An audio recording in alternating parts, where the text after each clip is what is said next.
All right. This is CS50. And this is already week 8. And if we think back to like the past several weeks now, recall that things started pretty interestingly, pretty interactively in like week 0 when we were using Scratch. Because with Scratch, we had a GUI, a graphical user interface. So even as we explored variables and loops and conditionals and all of that, you had kind of a fun environment in which to express those ideas. And then in week 1, we sort of took a lot of that away when we introduced C and a terminal window and a command line. Because now all of your programs became very textual, very keyboard based, and gone was the mouse, the animations, the menus, and so forth. And so now, fast forward to week 8, we're going to bring those kinds of user interface, UI elements back in the form of web programming. And this goes beyond just laying out websites. This will, to this week and next week, combine elements of the back-end server stuff that we've been doing for the past several weeks, using Python, using SQL, and now introducing a couple of other languages on the so-called client side, on your own Mac, your own PC, your own phone, that's going to talk to those back-end services. So indeed, at this end of CS50, does everything rather come together into a user interface that's just super familiar. All of us are on our phones, desktops, laptops every day, and increasingly, even the mobile apps that you all are using are implemented not necessarily in languages like Swift or Java, if you're familiar with those, but with languages called HTML, CSS, and JavaScript, which we'll focus on here today. But before we do that, let's kind of provide a foundation on which these apps can run, because indeed, we'll start to look underneath the hood of how the internet itself works, albeit quickly, so that we have kind of a mental model for where all of this code is running, how you can troubleshoot issues, and how really ultimately, after CS50, you can learn by just poking around other actual websites. So the internet, we're all on it, literally right now. What is it, in your own words? What is the internet? It's this utility nowadays that we all rather take for granted. How would you describe it? OK, big storage. And indeed, that's how the cloud is described, which is kind of an abstraction, if you will, for a whole lot of wires and cables and hardware. And the internet, other formulations of the term. How else? OK, a bunch of data that we can all reach by way of being interconnected somehow with wires or wirelessly. And so really, the internet, too, is a hardware thing. There's a whole lot of servers out there that are somehow interconnected via physical cables, via internet service providers, via wireless connectivity, and the like. And once you start to have networks of networks of networks, you get the internet. Indeed, Harvard has its own network, and Yale has its own network, and your own home probably has its own network. But once you start connecting those networks, do you get the interconnected network, that is, the internet as we now know it. So there's this whole alphabet soup that goes with the internet, some of whose acronyms and terms you've probably seen before, but let's at least peel back some of those layers and consider what some of the building blocks are. So here's a picture of the internet before it was known as the internet back in 1969, when it was something called ARPANET from the Advanced Research Projects Agency. And the intent originally was just to interconnect a few universities here in Utah and California, literally servers or computers on each of those in each of those areas somehow interconnected with wires so that people could start to share data. A year later, it expanded to include MIT and Harvard and others. And now fast forward to today, you have a huge number of systems around the world that are on this same network. And in fact, if I just pull up a web page here that's sort of constantly changing, let me go ahead and bring up a visualization of the internet as it might now be today. This here, in the abstract, depicts the entire world with all of these different interconnections, wires typically going across the oceans like this, and all of the blue lines and all of the other colored lines represent, well, we're not going to, no more features today, where all of these lines and interconnections represent just how interconnected the world is today. And it just means that there's all the more servers, all the more cabling, all of the more hardware giving us this underlying infrastructure. But if we focus really on just these nodes, these individual dots, whether back in 1970 or now in 2021, each of these dots you can think of as, yes, a server, but a certain type of server, namely known as a router. And a router, as the name implies, just routes data left to right, top to bottom, from one point to another. And so there's all these servers here on campus at Harvard, on Yale's campus, in Comcast's network, Verizon's network, your own home network. You have your own routers out there whose purpose in life is to take in data and then decide, should I send it this way or this way or this way, so to speak, speak, assuming there are multiple options with multiple cables. You in your home probably have just one cable coming in or going out, but certainly if you're a place like Harvard or Yale or Comcast or the like, there's probably a whole bunch of interconnections that the data can then travel across ultimately. So how do we get data among these routers? For instance, if you want to send an email to someone at Stanford in California from here on the East Coast, or if you want to visit www.stanford.edu, how does your laptop, your phone, your desktop actually get data from point A to point B?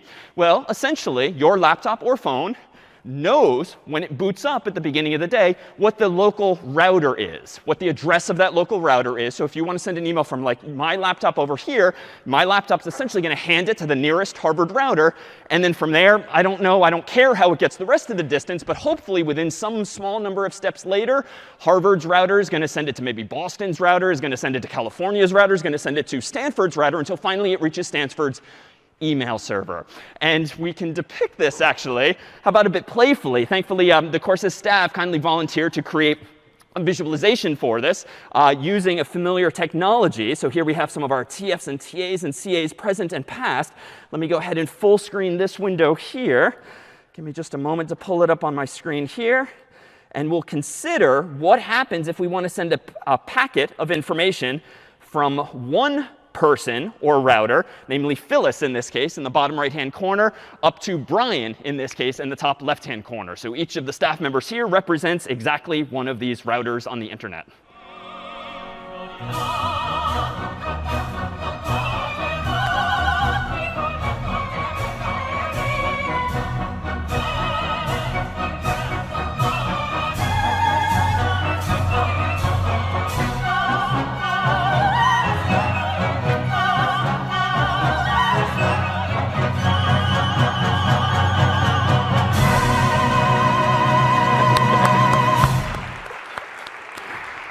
The applause is appreciated. It actually took us a significant number of attempts to get that ultimately right. So what was it the staff were all passing here? Well, in that visualization, they were just saying, oh, here we are with autoplay on YouTube.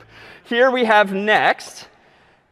Here we have just physically what it was the staff were passing around. So Phyllis started with an envelope inside of which was that email, presumably on the East Coast. And she wanted to send it to Brian on the West Coast, top left-hand corner. And so she had all of these different options, different connections between her and point B, namely Brian. She could go up, down in her case. And then each of those subsequent routers could go up, down, left, or right until it finally reaches Brian. And long story short, there's algorithms that figure out how you decide to send a packet up, down, left, or right, so to speak. But they do so by taking an input. And in the form of input is this envelope. And there's at least a couple of things on the outside of this, because all of these routers, and in turn all of our Macs and PCs and phones these days, speak something called TCP/IP. A set of acronyms you've probably seen somewhere on your phone, your Mac, or PC in print somewhere, which refers to two protocols, two conventions that computers use to intercommunicate these days. Now, what's a protocol? A protocol is like a set of rules that you behave. In healthier times, I might extend my hand, and someone like Carter might extend his hand, thereby interacting with me based on a human protocol of like literally physically shaking hands. Nowadays, we have mask protocols, whereby what you need to do is wear a mask indoors. But that, too, is just a set of rules that we all follow and adhere to that's somewhere standardized and documented. So computers use protocols all the time to govern how they are sending information and receiving information. And TCP and IP are two such protocols that standardize this as follows. What TCP/IP tells someone like Phyllis to do is, if she wants to send an email to Brian, is put the email in a virtual envelope, so to speak. But on the outside of that virtual envelope, put Brian's unique address. And I'll describe this as destination on the middle of the envelope. Just like in our human world, you would write the destination address on the envelope. And then she's going to put her own source address in the top left-hand corner, just like you, the sender, would put your own source address in the human world. But instead of these addresses being like something Kirkland Street, Cambridge, Massachusetts, 02138 USA, you probably know that computers on the internet have unique addresses of their own, known as IP addresses. And an IP address is just a numeric identifier on the internet that allows computers, like Phyllis and Brian, to address these envelopes to and from each other. And you've probably seen the format at some point. Typically, the format of IP addresses is something, dot something, dot something, dot something. Each of those somethings, represented here with the hash symbol, is a number from 0 through 255. And based on that little hint, if each of these hashes represents a number from 0 to 255, each of those hashes is represented with how many bytes or bits? How many? 8 bits, or 1 byte, which is to say, we can extrapolate from there, an IP address must use 32 bits, or 4 bytes, if we rewind now to some of the primitives we looked at in week 0. And what that means is, at least at a glance, it looks like we have 4 billion some odd IP addresses available to us. Now, unfortunately, there's a huge number of humans in the world these days, many of whom have multiple devices, certainly in places like this, where you have a laptop and a phone, and you have other Internet of Things type devices, all of which need to be addressed. So there's another type of IP address that's starting to be used more commonly. This is version 4 of IP. There's also version 6, which instead of 32 bits, uses 128 bits, which gives us a crazy number of possible addresses for computers. So we can at least handle all of the additional devices we now have today. So this is to say, what ultimately is going on this envelope is the destination address, that is Brian's IP address, and the source address, that is Phyllis's IP address, so that this packet can go from point A to point B, and if need be, back by just flipping the source and the destination. But on the internet, you presumably know that there's not just email servers. There's web servers, there's chat servers, video servers, game servers. Like, there's all of these different functions on the internet nowadays. And so when Brian receives that envelope, how does he know it's an email versus a web page versus a Skype call versus something else altogether? Well, it turns out that we can look at the other part of this acronym, the TCP, in TCP/IP. And what TCP allows us to do, for instance, is specify a couple of things. One, the type of service whose data is in this envelope. That is, it does this with a numeric identifier. And I'm going to go ahead and write down a colon and the word port, P-O-R-T. And I'm going to write that in the source address too, colon and port. So technically now what's on this envelope is not just the addresses, but also a unique number that represents what kind of service is being sent from point A to point B, whether it's email or web traffic or Skype or something else. These numbers are standardized. And here are just 2 of the most common ones.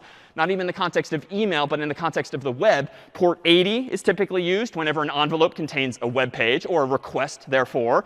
Or the number 443 when that request is actually encrypted using that thing you probably know in URLs known as HTTPS, where the S literally means secure. More on what the HTTP means later. If it's email, the number might be 25 or 465 or 587. Like, these are the kinds of things you Google if you ultimately care about. But if you've ever had to configure like Outlook or even Gmail to talk to another